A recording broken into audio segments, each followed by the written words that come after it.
The film begins in a restaurant in Moscow. An army serviceman, Oleg, is on a date with his girlfriend Alina, engaging in a flirtatious conversation. The couple, alongside the rest of the world, is living a normal day until suddenly, the lights everywhere start to flicker. An airplane stops working mid-air, falling to its doom, followed by a worldwide blackout. The entire world, except for the area around Moscow, parts of Belarus, Ukraine, and Finland, is plunged into darkness. People in the white areas watch the news in astonishment as the reporter describes the situation of the rest of the world. Communication with the dark countries is halted, leaving no immediate way to figure out what the people of those areas are going through. People assume they are under a terrorist attack, but no one knows for sure what caused the blackout. Eventually, the dark area is named the quarantine zone, and the areas with light are named the circle of life. The government sends several drones into the quarantine zone, but they mysteriously disappear, leaving them no options but to send an army to investigate. As soon as they land, the soldiers are met with a terrifying truth. Everyone on the dark side died on the spot as soon as the blackout occurred. Not just humans, but animals like fish, cats, and even butterflies are dead. Not the butterflies. One team is inspecting an apartment when someone attacks a soldier. The person runs away after jumping off a tall building. This means that not all living things are dead, but the sudden attack remains unexplained. A month passes in similar fashion, but the government sees no progress in their research. They are still oblivious to what caused the blackout and the deaths. All former soldiers are drafted to the research teams, including the second protagonist, Yuri. He took a break from work to look after his mother with dementia. Because of the draft, he reluctantly has to leave her with the next-door neighbors, hoping she will be fine until he returns. The following day, a new batch of soldiers arrive at their post. Lieutenant Marina reveals that the forensic reports of the quarantine zone dead bodies have just been published. It says the cause of the death is neurotoxin poisoning, produced by the body itself. This means the people were killed because something triggered their bodies to produce the toxin abnormally. Oleg and his girlfriend Alina are at their post, getting ready to deploy to a quarantine zone for research. However, their plan is interrupted by the sudden ringing of alarms. The radar shows that something massive is coming their way from the forest. The soldiers have no view of the enemy, so they settle on firing in random directions. The scene cuts to the next morning, and we finally get to see the chaos in broad daylight. The attackers were wild bears who killed and devoured many of the soldiers and wreaked havoc on the base. The incident is devastating, but also strange, because the bears seemed to have attacked strategically. In another part of the city, a man named Sasha is hospitalized. Since the blackout occurred, something strange has been happening to Sasha, as he sees vivid dreams and hears voices in his head. The morning after the attack, Sasha feels uneasy, almost as if he can feel the soldiers' fear when they fought the bears. He is then approached by a man named Zhenya, who claims to be his ally. He reveals that many people are still alive in the quarantine zones, but are being controlled by someone. Sasha is also connected to their minds because he was at the border of the circle of life when the blackout occurred.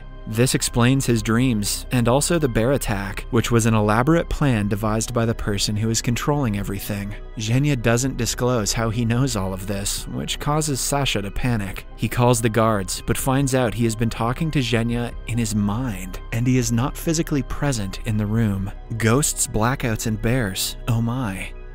Sorry, that was a stupid joke. Meanwhile, in the army base, multiple teams of soldiers set off for different parts of the quarantine zones for their respective missions. A few hours later, the first team reaches a quarantine city where the plane had crashed. To their surprise, they are welcomed by the surviving humans, who are now a puppet to someone else. They are waiting with tanks, arms, and ammunition, ready to fight the soldiers. Soldier Yuri and the second team are with a press reporter named Olya. They reach a town safely, where they have to establish an observation camp for the next few days. Meanwhile, Oleg is with Group 3, entering a city called Kirov. A few days pass, and the soldiers continue keeping watch in their respective areas. Then, one day, a man named Ide approaches Sasha and reveals himself to be a humanoid alien. He wants to use Sasha's psychic abilities to find the perpetrator of the blackout, who is none other than Ide's brother, Ra. Seems like Sasha is hallucinating shit again. The lieutenant catches Ide and arrests them after he promises to explain everything he knows about the blackout. A while later, everyone is in the interrogation room, waiting for Ide to speak. He starts by revealing that he and his people are natives of a planet in a different galaxy. They never age after a certain point and cannot die of natural causes until someone kills them. When their planet's sun died, they had to relocate to a better one with a younger son. They chose the Earth and sent Ide and his brother Ra to the planet to make it ready by the time everyone else arrives on a bigger ship. 200,000 years ago, when Ide and Ra came to the Earth, humans used to possess psionic powers and could use telepathy and psychosis. This is how they created pyramids and other unexplained infrastructures of the world. Such powers could be a problem for Ide's kind when they came to Earth, so Ra and Ide used a bioweapon to make the power of psionic disappear from humans. It was the first step taken to make the Earth suitable for aliens, but now, Ra wants to wipe out the entire human race, so his people would have the planet to themselves. He caused the blackout and the deaths of several to put his plan into action. His next step is to use the surviving humans to fight the people inside the Circle of Heaven, since he can control them easily. The lieutenant finds it hard to believe, but she has no room to distrust them after what they have faced in the past month. The most concerning part is that the aliens are arriving on Earth in 2 days, which means they only have 48 hours to defeat Ra. While the officials discuss their next step, Oleg and his group catch a kid trying to collect food from a store. Initially, they feel sympathetic and help him, but then Ra takes control of the boy and makes him attack the soldiers. They have to reluctantly shoot him dead and report the situation to the lieutenant. However, this is only the start of the fight. When it gets dark, thousands of Ra's puppets from the quarantine zone attack all 3 army posts, giving rise to a battle for colonization.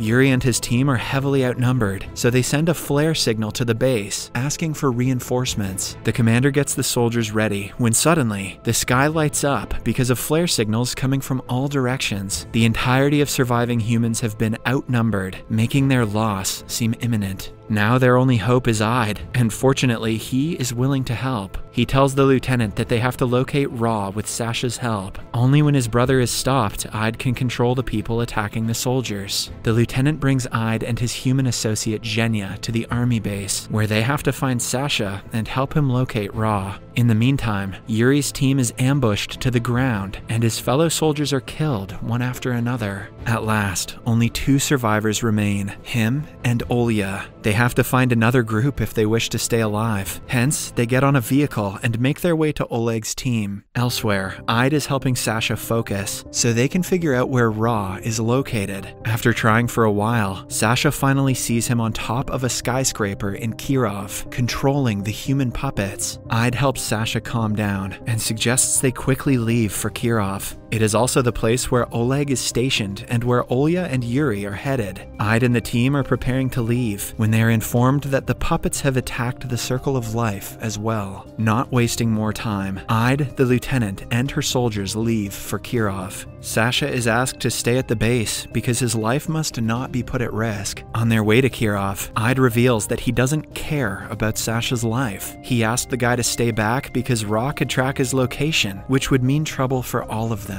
As he had predicted, Ra finds Sasha's location, resulting in several missiles being launched at the base. The soldiers try their best to fight back, but eventually, the entire base is destroyed, and everyone inside is killed. The lieutenant loses her mind and blames Ide for killing her people. Ide, on the other hand, claims that this was the only way they could run away from Ra without him becoming suspicious. The soldier's death was inevitable and, frankly, necessary to save humanity. The following morning, Yuri and Olya find Oleg's team, and a while later, the lieutenant and her group also join. The soldiers are told everything about Ide and the attack on the Circle of Life. This means that they are the only humans alive on Earth, and they have to stop Ra to prevent humanity's extinction. They do not waste more time before making their way to the skyscraper where the villain is. But on the way, their tanks are attacked by a massive crowd of human puppets. One man jumps on a vehicle with an explosive and initiates the battle. The soldiers remain inside the tank and fire at the crowd in front of them. They do not stop, so the enemy won't get a chance to climb the tanks and eventually reach the skyscraper. The commander and his soldiers decide to remain at the bottom of the building to deflect the enemy while the others climb upstairs. soldiers. In a final showdown, Yuri and Ide come face to face with Ra. Yuri runs to attack him, but Ra is much stronger. He instead faces a better opponent, his brother Ide. They fight an intense battle, both as good as each other. Meanwhile, the commander is struggling to hold off the puppets. When most of his soldiers have died, they are attacked by a vehicle filled with explosives. It causes an explosion, resulting in the deaths of all soldiers. The puppets are now free to enter the building to their master's aid. Ra figures out what is going on downstairs, but it distracts him, giving Ide a chance to land a fatal attack. He rips out a device from Ra's chest and thrusts a grenade into it, killing his brother at last. After his death, Ide gains full control over the puppets and kills them at once. Now, the only humans alive are Yuri, Oleg, the lieutenant, Olya, Alina, and Zhenya. They do not feel the joy of victory, as billions of dead bodies lie all around. Ide finally reveals that humans are irrational beings, with no love and compassion.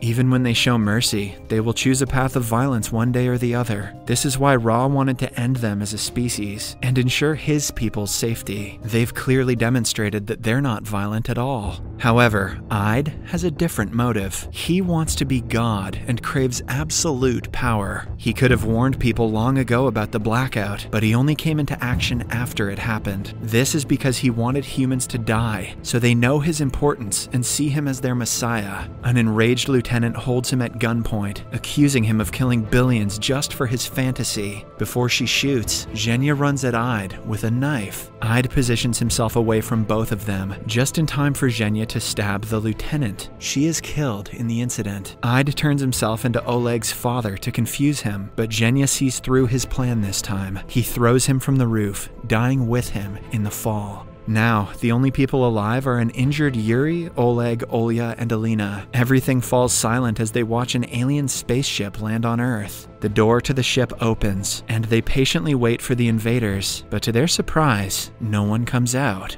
They decide to go inside themselves and find thousands of aliens sleeping in cryocapsules. They're about to wake up in a few minutes, so the group starts destroying their oxygen supply to kill them at last. We're dead anyway, they say. May as well commit genocide. However, when they get to the children's section, they cannot bring themselves to kill the innocent kids. In the last scene, hundreds of alien children come out of the capsule, ready to explore their new home, without parents or guidance of any kind. Real nice. Subscribe for more videos like this, turn on notifications, and leave a like to help the channel out. Thank you for watching.